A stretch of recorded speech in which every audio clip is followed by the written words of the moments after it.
नमस्कार, ईश्वरी आर्ट्स या मराठी यूट्यूब चॅनलमध्ये आपले मनापासून स्वागत आहे। ईश्वरी आर्ट्स या मराठी यूट्यूब चॅनलवर आपण आरी वर्कचे बेसिक क्लास घेण्यास सुरुवात केलेली आहे। आजचा क्लासचा 57वा दिवस आहे।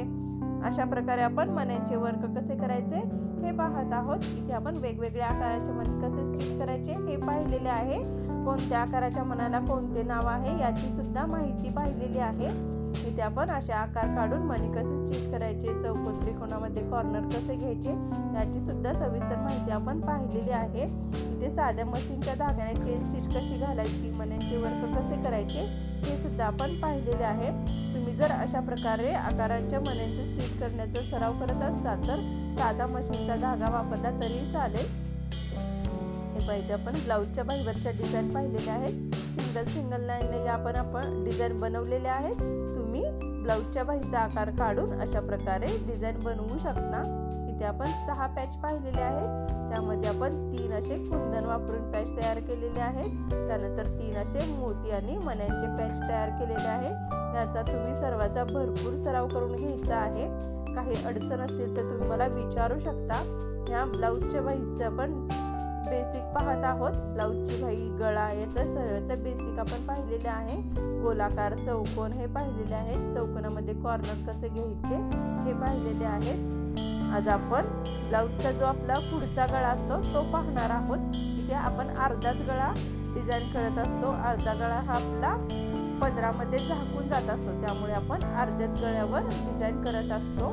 तो आपण अर्ध्या गळ्याचा आकार हा काढून घेतलेला आहे। असा आकार काढून घ्यायचा आहे सरावासाठी। त्यानंतर अर्धा इंच मार्जिन घेऊन खाली चेन स्टिच घालायची आहे।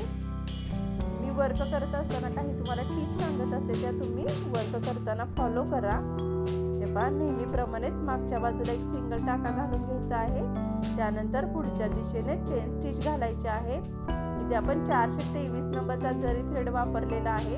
तुम्ही सुद्धा 423 नंबरचा जरी थ्रेड वापरा। हे पहा, शेवटी आपण गाठ बांधून घेतलेली आहे। त्यानंतर या दिशेने आपण आणखी एक चेन स्टिच घालत आहोत।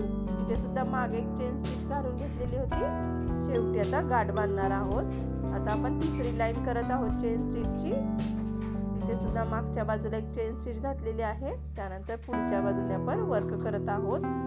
इथे सुद्धा शेवटी आपण गाठ बांधून घेणार आहोत।